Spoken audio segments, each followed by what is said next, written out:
Salam yoldaşlar, şəbəkə dəstəyinə davam edirik.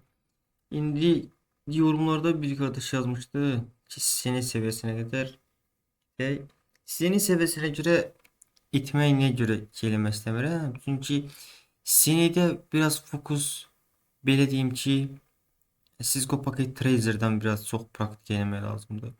İndi o üzərindən mən şəbəkəyə girsəm bizim mövzularımız çox uzanacaq, həddindən artıq. Amma senin hardasa bir 60%'in şey eləməyə çalışaram. Cisco Pocket Tracer'ında özünüz praktik eləmələr üstünüz. YouTube'da da videolar var yani. Senin mövzusunda neler düşür, necə praktik eləmək. Düzdür, Azərbaycan dilində videolar yoxdur, sənə yalan deyim. Amma indi o mövzulara girsəm çox da şey eləməyəcəm. Yəni bunun məsəl üçün desəm ki, IPv6'nın çevrilmesi var orada. Ondan sonra bir orta seviyede VTP, VLAN konfigürasiyası, ondan sonra OSP, RIP bunlardan işlemək lazımdır. Ama çok da lazım da değildi. Mən ona göre de çok keçmək istəmirəm. Belə də çox özüm o fokusda işləməmişəm. Sənə nə yalan deyim ki, çox da belə ki özüm yalan deməm. Bunu keçərəm, bunu keçərəm. Onlar səviyyəsində çox özüm də bilmirəm, hə? Amma biraz şey eləsəm daha çox belə deyim də keçməyinə keçmək olar hə. Amma ki real bir proyekt üzərində eləsən də hə yalandan basic bir dənə OSPF düzəldim buradan göstərim. Bu adını da qoy mən sizin seviyəsində elə olmayacaq. Nə sizin aldığım nə də özümü. Amma bu videolarda baxsam bir 60%, 60-70 aralığında bir sizin seviyesine qaldırarsınız da. 30%-də yenə deyirəm bəzi mövzular var. İstənilən sertifikatda belə daha sizə deyim ki hətta çox az istifadə olunan mövzular orada. Lazım olmayanlardan artıq mövzular keçilib. İstənilən sertifikat mövzusu belədir. Əhatəni doldurmaq üçün bundan istifadə edilir. Nəsə, davam eləyək. Çalışacağım da baxım görüm həyat bizə nə göstərəcək. Ola bilər ki, bundan bəlkə sonra Cisco Pocket Tracer ayrı bir dənə playlist düzəldəm. O da nisyə söhbətdir. Bundan sonra mənim fikrim var idi. Advanced Linux, indi Engineering, elə Sensible. Ondan sonra DevOps, biraz Pentest, sonra da DevSecOps atmaq istəyirəm videoları. Bəzi mövzularda mənim də biraz təkrarlamaq lazımdır. Amma yenə çalışacağım bu ardıcıllığına keçəcəm də. Deməli, yoldaşlar, bu hissələrə danışdıq. Buradan IP adresli list var. Bu nədir? Bu bizim IP listlərinin hansı zona üzərlərindən bölündüyü göstərir. Burada gəlsəm, bu linki kopyalasam mən. Deməli, sayın. Gəlsəm bura.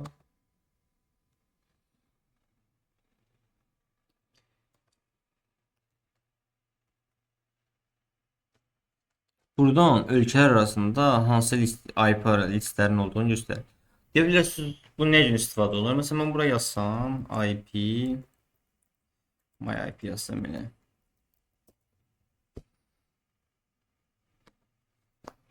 My IP yazanda mənim providerim mənə verdiyi IP çıxır. 212, 47, 142, 251.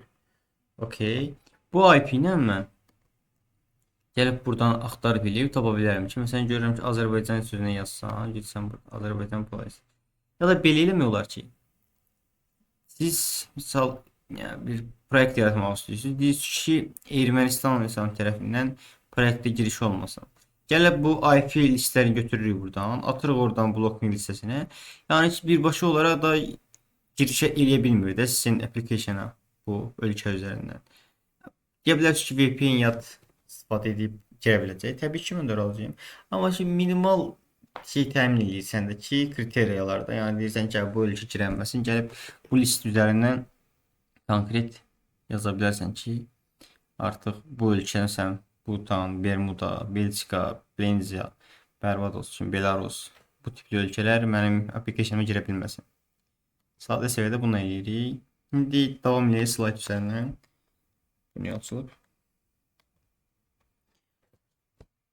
Bunlar hakkında danışdım. Geldim IPv6'ya. İndi IPv4'ten IPv6'nın bir şey danışın ki IPv6 dedim ki IPv4'ün bitmesinin qarşısını almaq üçün çıxarıldı. Amma hələ də çox istifadə olunmur. Çünki əsas texnologiya dünyada artıq IPv4 üzərində olub. Bunu da dəyişmək biraz həm vaxt, həm də problemlər gətirə bilər. İşləyən bir şeydə dəyişmək məsləhət deyil.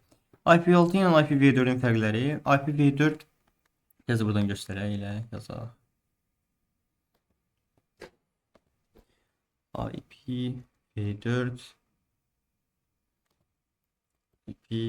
IPv6. Misal burada bir ümumi oktet neçə bit idi cəmi? 32 idi. Burada neçədir? 128. Bu ikili say sistemi iləndir. Yox, onun say sistemi iləndir. Sayı. Burada isə 16 say sistemi iləndir. Ondan sonra başqa desək, hər bir oktet burada 8-dir. Buradan da bunu 6-ya böləndə elə yerdə qalan neçə eləyir? 28 6-ya böləndə 8-ə bölsə sonra neçə qalır? 16 16 bit. Bir burası 16 bitdi. Eyni belə bölür gedir. Və indi bu texnologiyalardan sistem versiyonunda IPv4 çox düşür, IPv6 az düşür, amma düşdükdən də olur da. Bunun hesablanmasını yad internetten araşdırıb özü şey edə bilərik. Yəni hər şeyi buradan gözləmirik. Reislər. Nəyə görə ki, biraz da araşdırırız. Mən burada video baxdınız siz. Oldu ki, başa düşdünüz. Anladınız, çox gözəl. Amma bir az müddət sonra yadınızdan çıxacaq. Amma siz öz araşdırıb tapırsa, o ömür boyu sizin yadınızdan çıxmayacaq. Çıxsa da baxan kimi də yadınıza düşəcək. Gəldik buradan private IP adresi, public IP adresi. Private odur ki, bizim daxili lokal şəbəkədəki adresimizdir. Public isə bizim artıq WAN üzərindəki public IP adresimizdir. Deyə bilərsiniz necə? Yəni mənim public IP adresim router mənə verir. Default getməyin mənə verdiyi nədir? IP adresidir. DSP üzərindən aldığımdır. Public IP adresi isə mənim providerin mənə verdiyi internetdə çıxış üçün aldığım access IP-sidir. İndi gələk buna necə baxaq? Mən private IP adresini tapmaq üçün gəlirəm buradan. Şimdi yazsam ifconfig niye çıxmadı? Şimdi ifconfig yazıram. Görürəm ki, mənim burada IPv4 adresim nədir? Okay. İndi link kimi IPv6 göstərir. Amma IPv6 işləmir.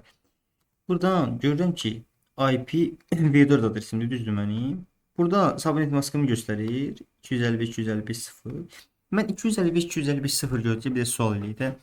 Mənim prefeksim neçədir dəfə? Bilməliyəm. Gözləyirəm. 24.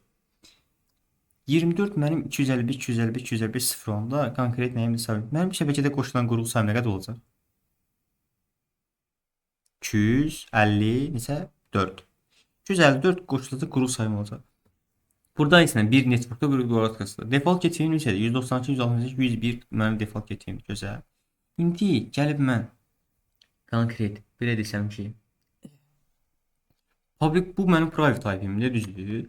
Yəni bu IP-mi tapdım. Mənim default getiyim mənə verdiyi IP. Gözəl. Və public IP-ni necə tapıram? Public IP-ni də tapmaq üçün gəlirəm buradan my IP yazmışdım və burada mənim public IP-im çıxır. Şimdi bu IP-ləri şey eləyib də nəsə modemə routerə sızmaq olsun. Hə, nəsə deməli, bu da mənim public IP-imdir. Okay.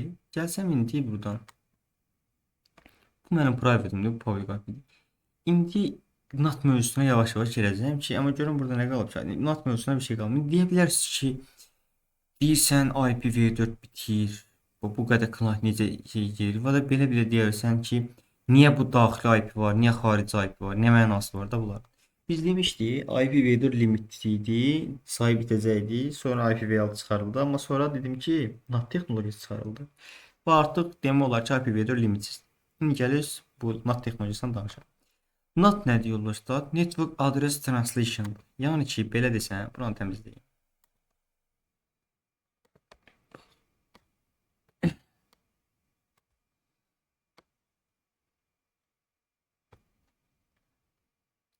Mənim buradan IPv4 bunların hamısını çəkeyim ondan sonra. Belə deyək də. Gələk buradan yazaq. Bunlar mənim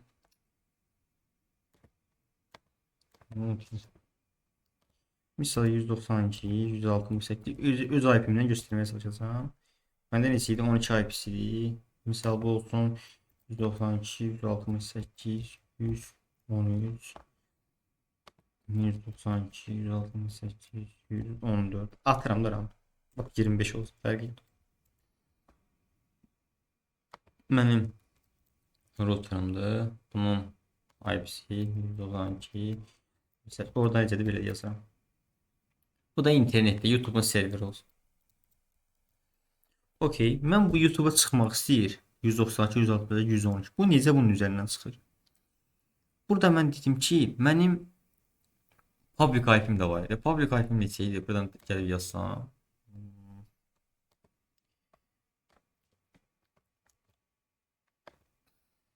Public IP'm də burada. Hatta bunu buraya yazsam bəs eləyər. Bu da düzdür mənim. Amma burada necə internet çıxıram? Bu NAT texnologiyasından olur. Network Address Translation. Public IP'ləri həmin router üzərindən internet çıxardır. Public IP üzərindən. Buna NAT deyilir. Nəticə alacaq indi bizim burada 20 dənə qurğumuz var. 20 dənə qurğumuz var. Providerdən bir dənə IP almışıq, internetə çıxırıq. Okay. Və əgər belə olmasaydı nə olardı? Bizim 20 dənə IP almalıydı providerdən. Nəticədə nə olacaqdı? Biz elə 20 dənə istifadə eləsək, nə oldu elə? Dünyadakı əhali sayı və texnologiya sayını istifadədən danışsaq, yəni ağıllı texnologiyalardan demək olar ki, hər biri internetə çıxır. Çoxdan bu IP aralığı bitmişdi. Amma NAT texnologiyası bunun qarşısını alır. İndi biz nə edəcəyik? Ümumi NAT neçə hissəyə bölünür? NAT biraz böyüsün, bunu qəşəng olar. NAT. NAT 1. Statik NAT var. SNAT. Okey. Dinamik NAT var. Bir də PAT var. Bunlar necə deyirlər? Biri statik NAT gedir, biri dinamik NATdır, biri Port Address Translation gedir. Bu da NAT'ın bir növüdür. Gəlin indi danışaq. Mən buradan slayda gəlsəm, statik NAT necə işləyir? İlk olaraq statik NAT-dan danışım. Statik NAT-da mənim yenə private IP-lərim var. 192, 160, 0, 1, 2, 3, 4 qurğularım var, okey. Mən artıq providerdan lokalda nə qədər cihazım varsa, ona uyğun public IP alıram. Yəni 201, 202, 203, 204.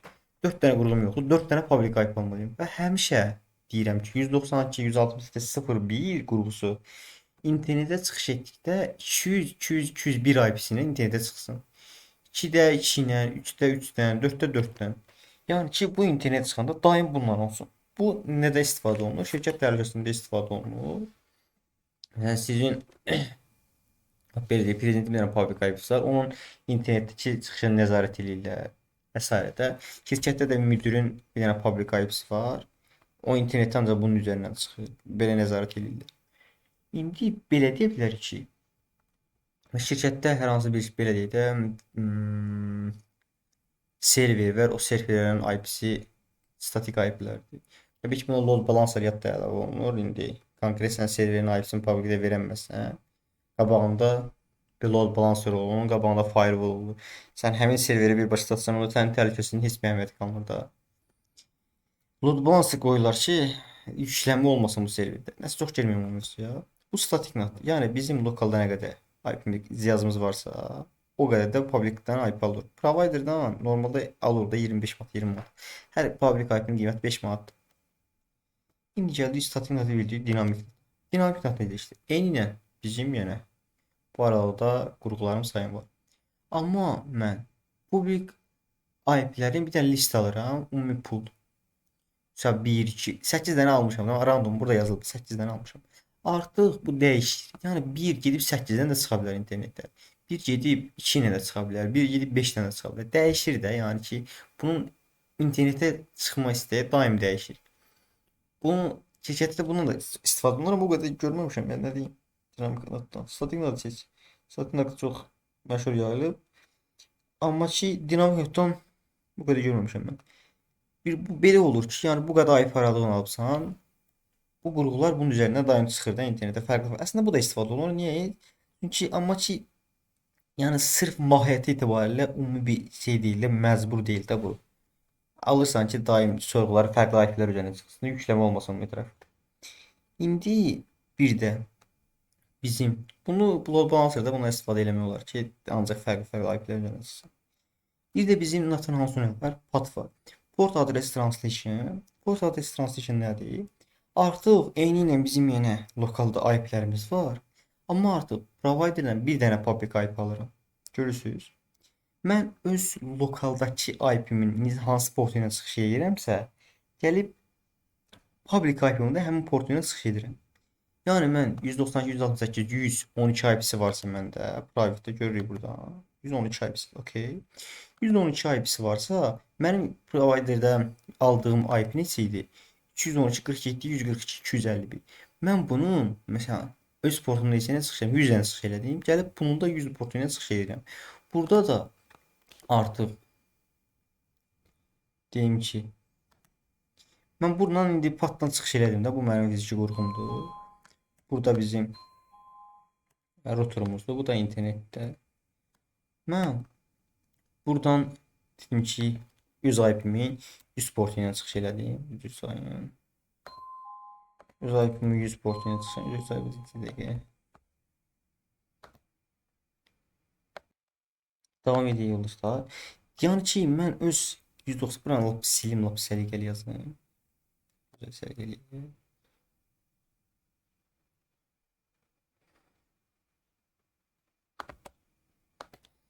Pat yazaram bura. Abreviaturalar böyərtmə yazılsın, pat yazar. Buradan qurular yazaq.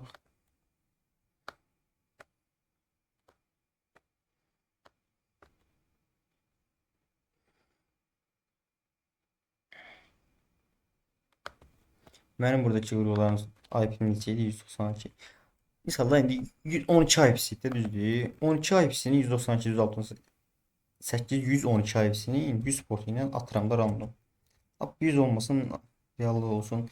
1540 portuna çıxış edirəm. Bu da gəlib publicimdə. Axı neçədir publicim? 22 olsun da, məsələn 212 ilə neçədir? Bunun 1540 IP-sinə internetdə çıxış edir. Bu məlumat burada request olaraq gedir. Ondan sonra public IP 1540 ilə gedir. Tapır YouTube-da. Artıq qaydanda yenidən 1540 port ilə qayıdır. Bu default gateway gəldikdə default gateway 1540 port ilə çıxış edən IP hansı idi? Deyək bu IP deməli həmin qurğuya göndərilir IP. Eynindən pat forward adres transferin evimizdə də istifadə olunan, ən çox yayılan NAT növü patdır. Çünki hər bir evdə pat texnologiyasını istifadə olunur ki, bizim bir ədəd public IP'miz olur, provider'dan aldığımız. Onlar sonra da şey eləyirlər. IP kamerada necə olur? IP kamerada əlavə bir dənə belə deyim ki, public IP alırıq internetdə. O IP kamera bağlayırıq onu. Deyim ki, bu bunun üzərindən çıxış eləsin. Biz internetdə də həmin public IP-ni yazanda birbaşa IP kameranı görürük. Amma təbii ki, bunun DNS çevrilmə əməliyyatları var. Onlara çox girməyəcəm, amma belədir. Bu da NAT idi. Deməli, NAT nə oldu? Network Address Translation oldu. Əsas mahiyyəti IPv4-ün məsələn qarşısını almaq üçün yaradılan texnologiyadır. İndi belə deyə bilərsiniz. Bunu normal hissədən hamı deyirdi. İndi biraz da daha geniş indi. Və deyə bilərsiniz də belə ehtimalla da bitə bilər axı. Okay, mən də razıyam. Çünki bu ehtimalla da bitə bilərdi.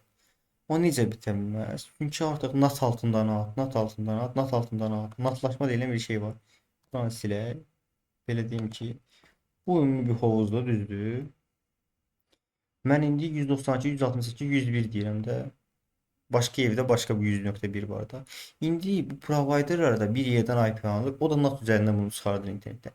Neçədə bu bir hovuzdur. Sənin üçün bu Azin Telekomundur. Bunun içində nə qədər 192, 168, 101 var. Çox var da. Bunda altında NAT var. Bunda altında NAT var. Bunda altında NAT var. Nəticədə nə olur? Bu qədər yəni ki IP aralığı olur. Bu qədər IP çoxalır. Nəticə onun üçün NATlaşma deyilən bir şey olub da, amma IPv4-ün bitməsi deyilən bir şey ola bilməz artıq. Ona görə ki IPv6-ya artıq o qədər fokuslanmır. Buranı deyim, bu vacib məsələdir. NATlaşma tam nə olduğunu başa düşürüz. Davam edeyim deyim.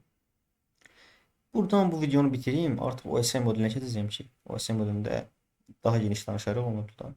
Amma ümumi NATlaşmadan danışırıq burada. IPv6-dan danışırıq. Oldu yoldaşlar. Bu videonu bitirirəm. Növbəti videoda görüşənə qədər Allah'a emanet olun.